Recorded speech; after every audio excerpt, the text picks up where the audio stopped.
Pero en mi época había una serie de películas, porque ni siquiera fue una, fue como 8, que se llamaban Retroceder, Nunca Rendirse Jamás. Y entonces uno veía todas las Retroceder, Nunca Rendirse Jamás. Había la 1, la 2, la 3, la 4, la 5, ¿cierto? A mí me emocionaban ese tipo de películas porque aunque tenían una constante, digamos que la constante de la película era el tipo, lo tandean, le cascan, está a punto de morir, está a punto, mejor dicho, de darse por vencido, y en algún momento hay un quiebre interior, hay algo en su corazón que se despierta y las circunstancias a partir de su decisión empiezan a cambiar y entonces el tipo empieza a obtener la victoria.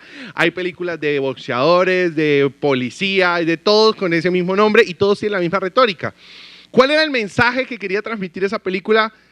Parce, no se dé por vencido, ¿cierto? No se deje acomplejar aunque las circunstancias vayan difíciles. Y ese era prácticamente el mismo mensaje que el apóstol Pablo le quiso compartir a los efesios. Y manda una carta estando en un momento difícil de su vida.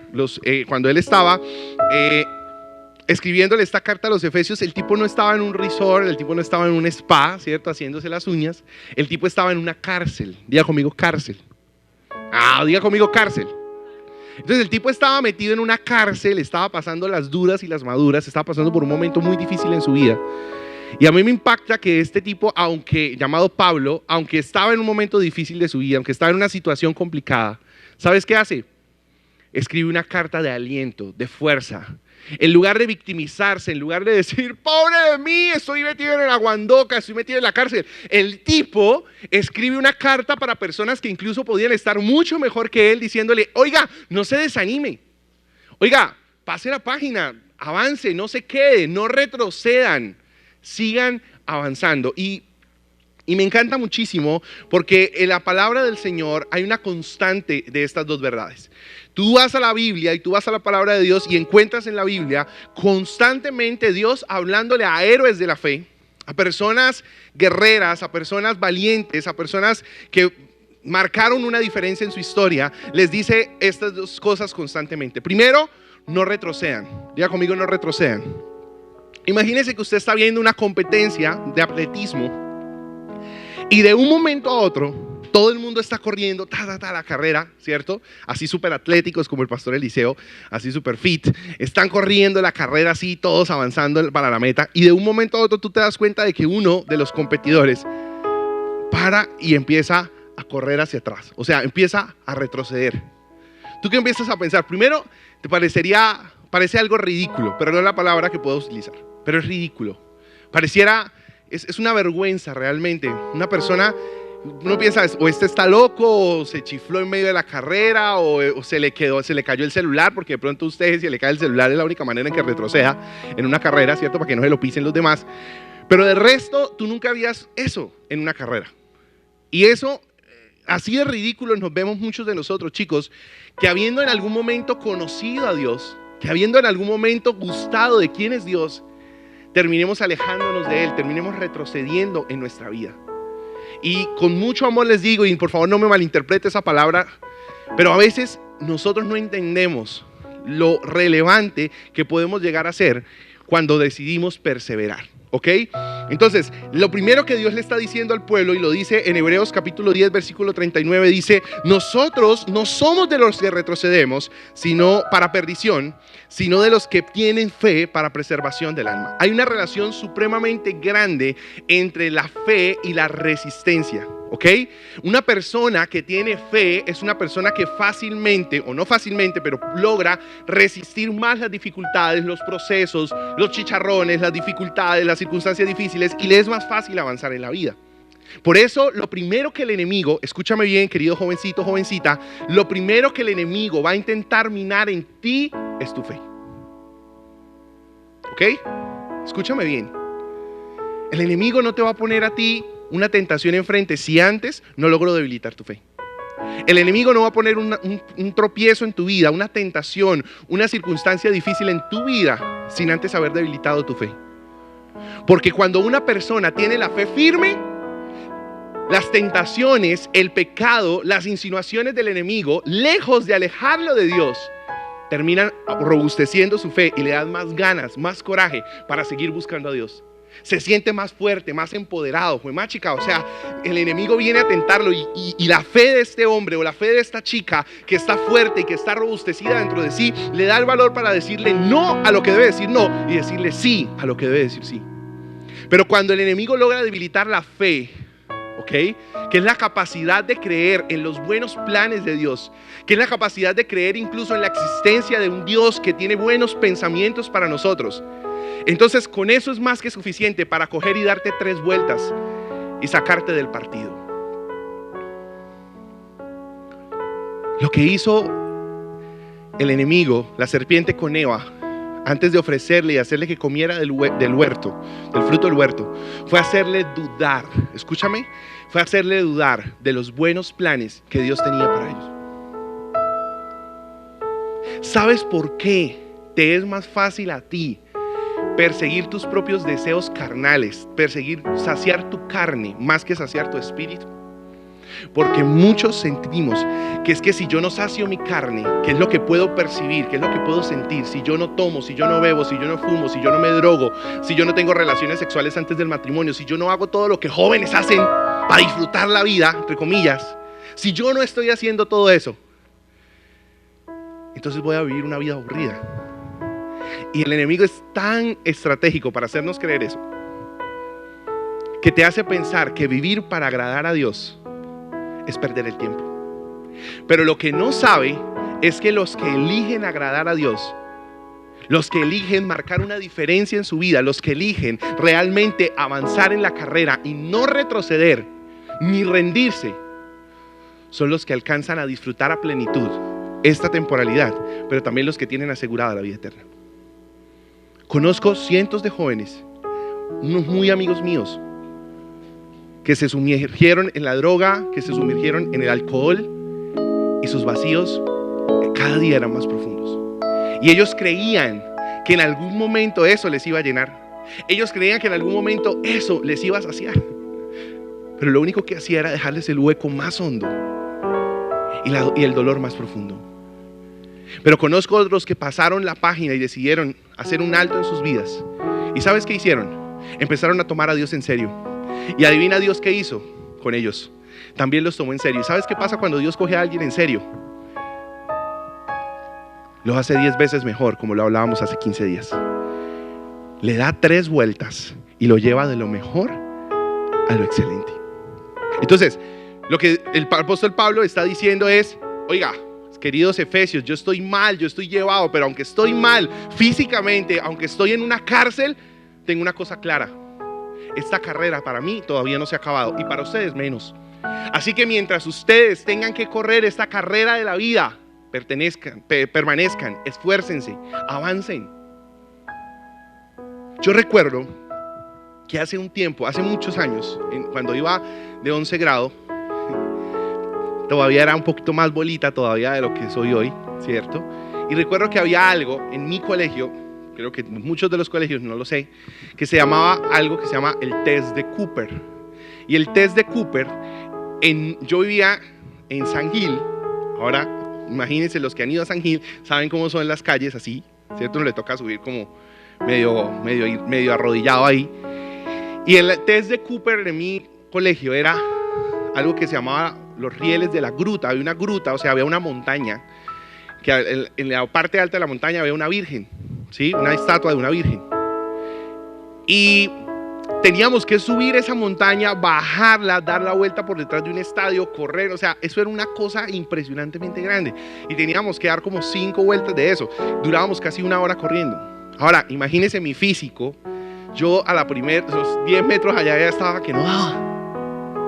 Y recuerdo que en la primera vez que tuve esa prueba, yo me acuerdo que vi que todos mis compañeros y mi afán por querer, mejor dicho, que todos no me juzgaran, no me señalaran, ¿cierto? Que todos como que no me hicieran bullying porque yo era el gordito, porque yo me quedaba atrás. Recuerdo que empecé a irmeles al paso de ellos, unos flacos ahí, otros que ya tenían muchísima experiencia en ese tema y que tenían mucho mejor físico que yo. Y recuerdo que yo salí corriendo y literalmente, no les estoy diciendo mentiras, metros más adelante, yo iba que no podía. Aparte, me daba muy fuerte el tema de la respiración, y recuerdo que el profesor me alcanzó, se sentó conmigo y me dijo: Eliseo, cálmate, esto no es una prueba de velocidad, Tu calificación no va a mejorar si llegas antes o después. Tu calificación simplemente va a ir de acuerdo a la meta.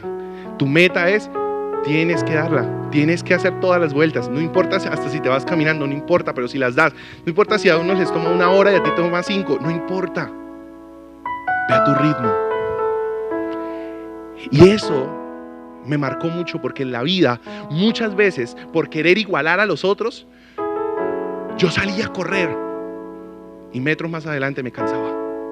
En la vida cristiana muchas veces me comparé con otros chicos de mi edad que eran buenos músicos, buenos cantantes, buenos predicadores, y yo quería salir corriendo porque yo quería igualarlos, porque yo quería salir. ¿Y sabes qué pasaba? Me cansaba, me frustraba, y muchas veces hasta me quise ir de la iglesia porque sentía que no era lo suficientemente santo y lo suficientemente bueno como ellos.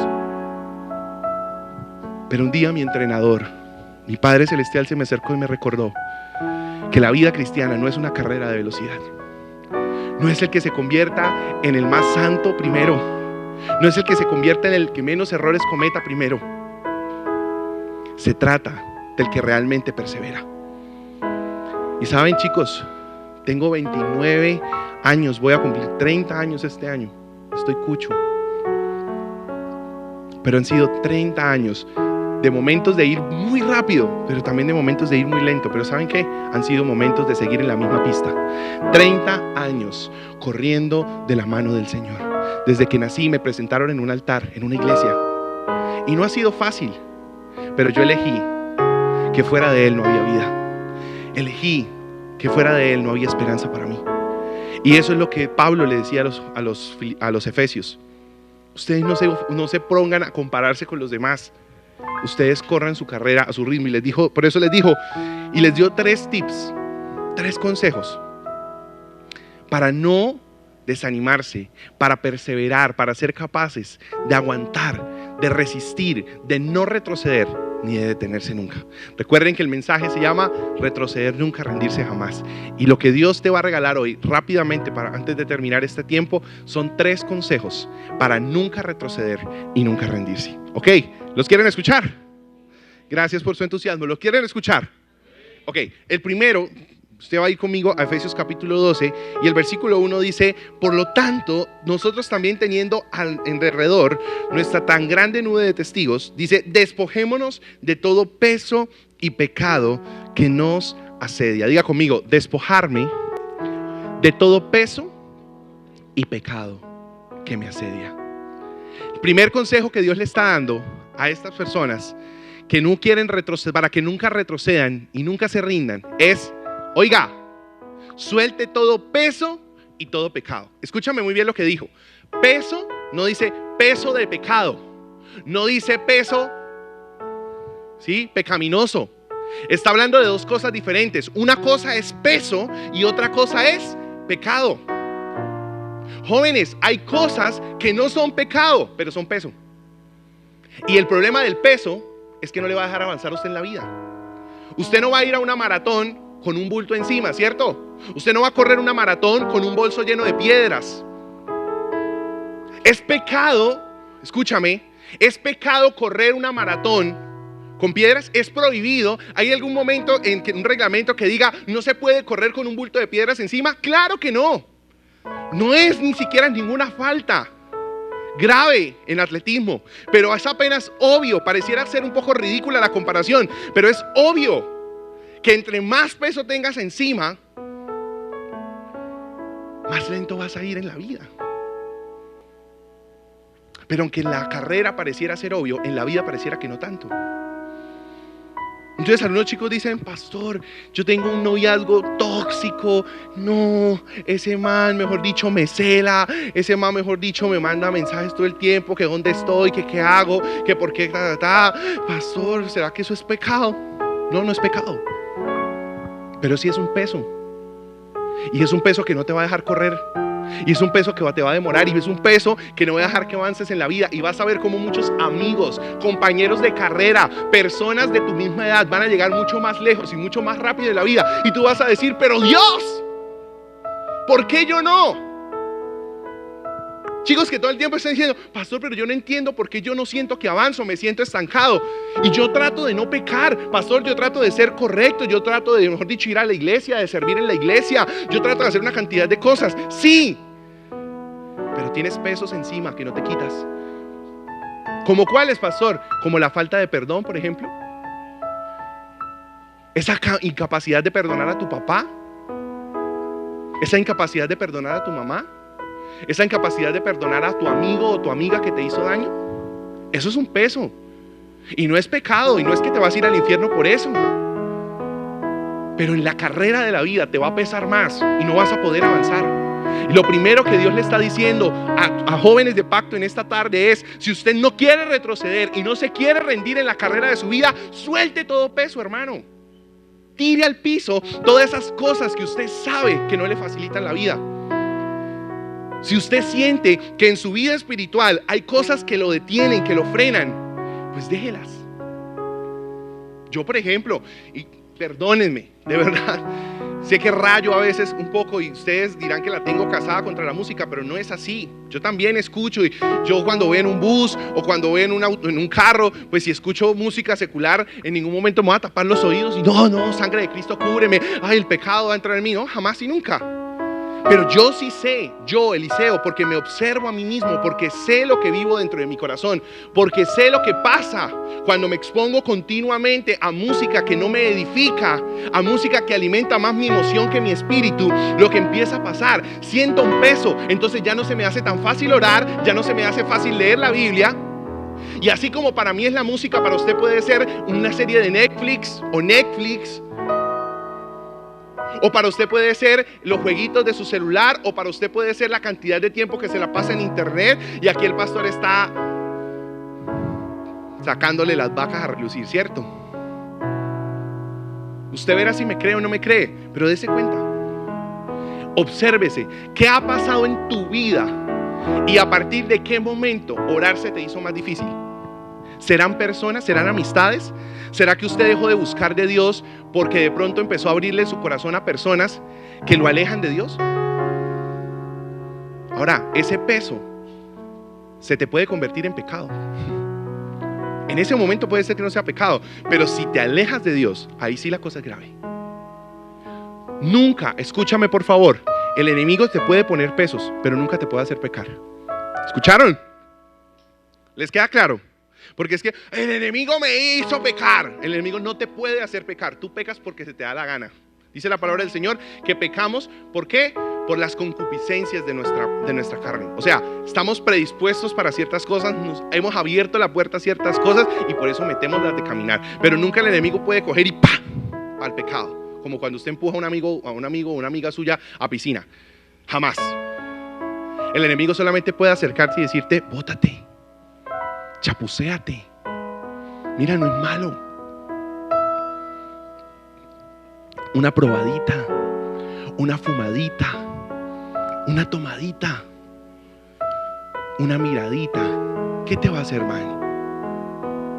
Y después ese peso se convierte en pecado. Amén.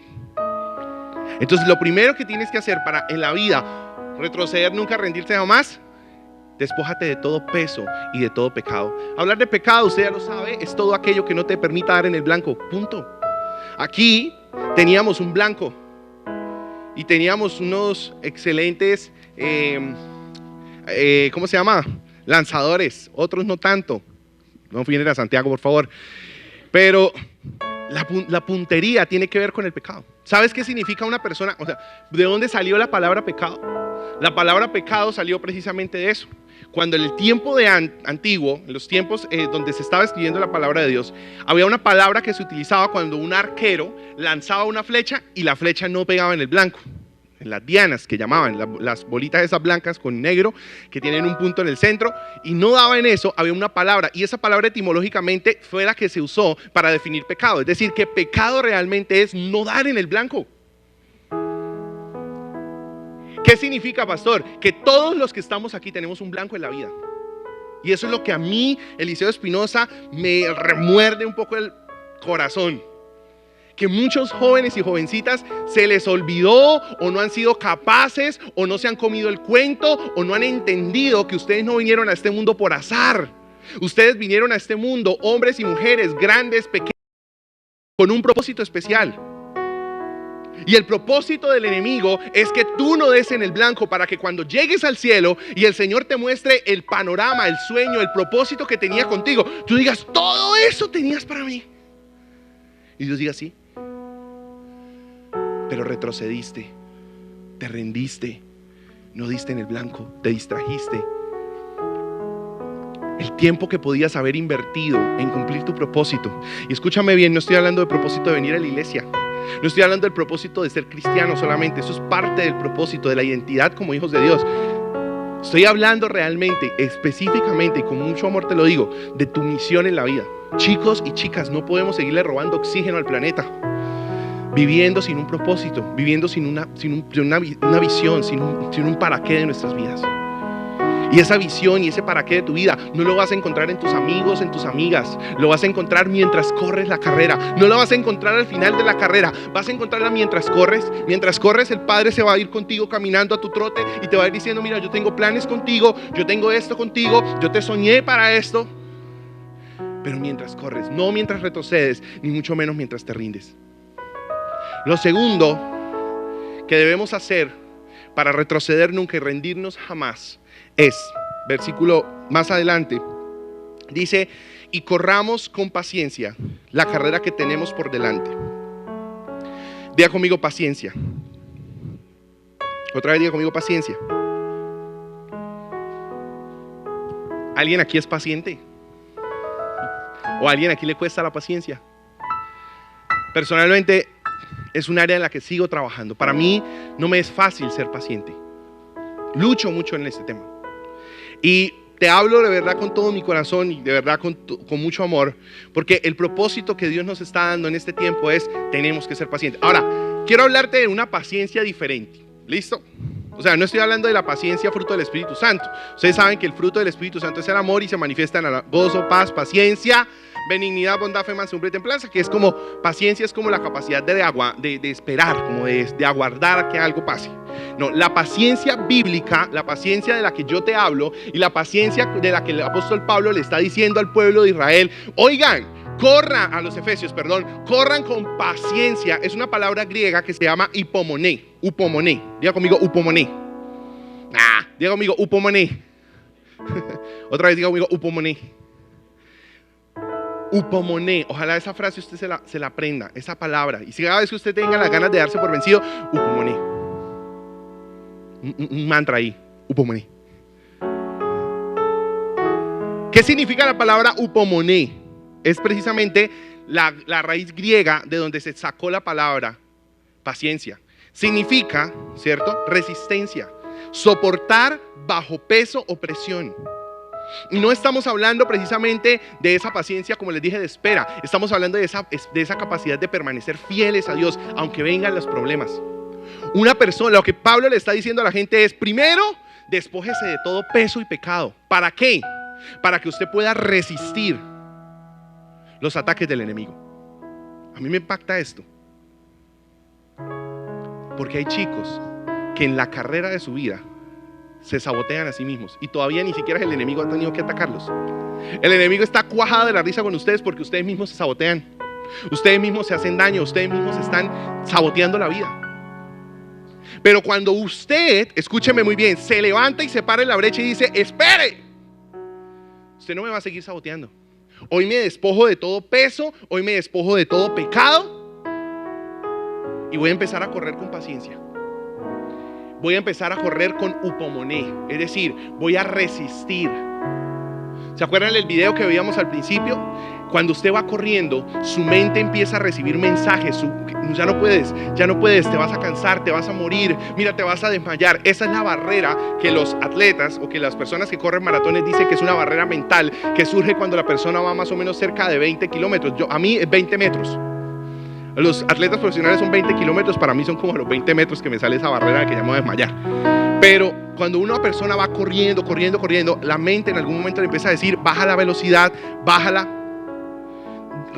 desiste, quédate quieto, para.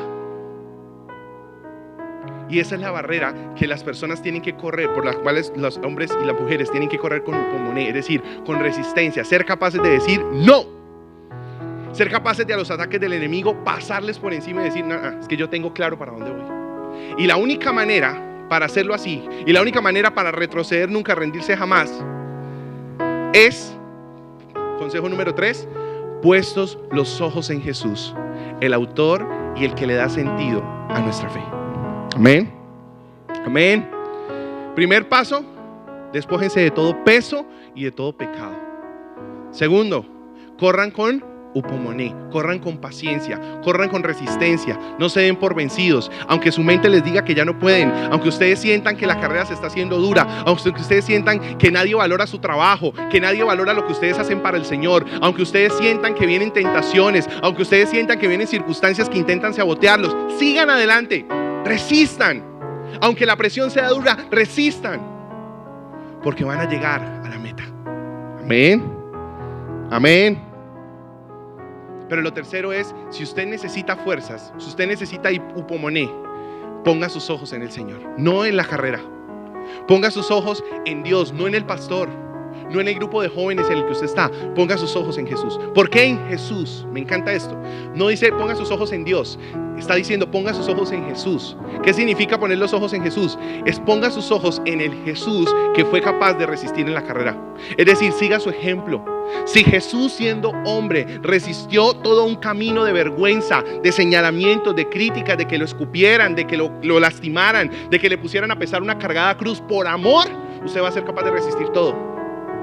Si Él no se enojó contra Dios ni se enojó contra la gente, sino que fue capaz de perseverar siendo hombre, porque es que eso es lo que se nos olvida. Decimos, es que era Jesús.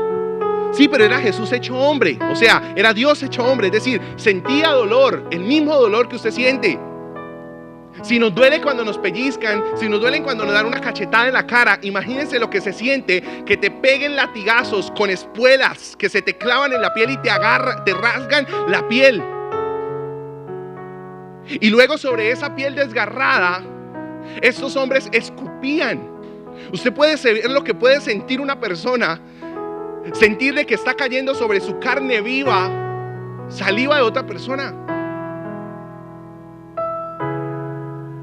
y que todo lo está haciendo por amor, y ser capaz de levantar su mirada al cielo y decirle al Padre, no, por favor, mira, me están escupiendo, me están criticando, me se están burlando de mí, pero te ruego, por favor, tápate los ojos, tápate los oídos y no prestes atención a lo que me está pasando, porque no quiero que derrames tu juicio sobre ellos. Por favor, no les hagas daño, ellos también merecen entrar al cielo. Por ellos también estoy aguantando esto. Eso es tener mucho coraje. Eso es tener, mejor dicho, mucha resistencia en la vida. Eso es ser capaz de decir, pese a que me criticaron, pese a que me juzgaron, pese a que he pasado por dificultades, yo voy a resistir, porque no estoy siguiendo el ejemplo de mi amigo, de mi amiga, de mi papá o de mi mamá. Quizá tu papá se dio por vencido, quizá tu mamá se desanimó, quizá tu hermano se alejó de los caminos del Señor, pero tú no. Tú no pongas tus ojos en tu familia, tú no pongas tus ojos ni siquiera en el pastor. Miren, chicos, nosotros también fallamos, nosotros también nos debilitamos, nosotros también nos sentimos abatidos a veces. Por eso poner la mirada en los pastores es el peor error que puede existir en la vida. Pongan su mirada en Dios, no en nosotros, porque nosotros también somos humanos, también fallamos, también nos desalentamos. Pero si usted corre su carrera poniendo su mirada en el Señor, ¿sabe qué va a pasar? Que usted va a llegar a la meta. Recuerde, ¿cuánto tiempo va a durar esta carrera, pastor? ¿Cuánto tiempo tengo que resistir? Toda la vida. ¿Y qué va a haber al final? No al final, no solamente al final. Al final va a haber la vida eterna, pero durante la carrera vas a disfrutar de la amistad del Padre. Y con esa amistad lo tienes todo. Ok. El gran reto que tenemos es retroceder nunca, rendirnos jamás en esta carrera que estamos. Y se hacía urgente que levantemos este mensaje y que usted, por favor, reproduzca este mensaje, esta palabra, la reproduzca, la comparta. Miren, Y no lo digo con frustración, Dios sabe que no es así. Pero hace 15 días empezamos un grupo como de 60 más o menos. Y hoy ya vemos quizá 30, 40. Hay muchos que se quedaron en la carrera. Hay muchos que fue la emoción del sábado que wow, abrimos jóvenes, qué emoción, wow. Y después la vida sigue igual. Por eso esto no es de los que llegan rápido, sino de los que permanecen. Amén. Y yo le felicito por haber permanecido y le motivo para que cada 15 días, cada 2 semanas que tenemos nuestras convocatorias juveniles, chicos, ustedes se motiven a asistir, pero también cada domingo ustedes puedan venir a recibir palabra. También durante la semana ustedes puedan hacer sus devocionales, puedan descargar, no sé, aplicaciones, YouVersion, puedan descargar devocionales, conectarse con Dios. Si usted necesita ayuda, si usted necesita orientación, escríbame a mi esposa, a mí, al staff, a cualquiera de los que estamos en este lugar. Por favor, pida ayuda, porque de eso se trata, de que juntos logremos resistir en medio de esta carrera. Esta carrera no se corre solo. Esta carrera no es para llegar primero. Llegué solo, no importa. No, esta carrera para ir en grupo, para crecer juntos, para avanzar juntos y para que cuando uno se sienta desalentado, el otro le coja de un brazo, el otro le coja del otro brazo y lo llevemos andando. Y mientras se repone, y luego el que se repuso también ayude a otra persona que se vaya a debilitar. Esa es la carrera de la fe y a eso es lo que nosotros estamos apuntándole en Jóvenes de Pacto, a correr juntos esta carrera de la vida, a ser edificados, pero sobre todo, chicos, a llegar juntos a conseguir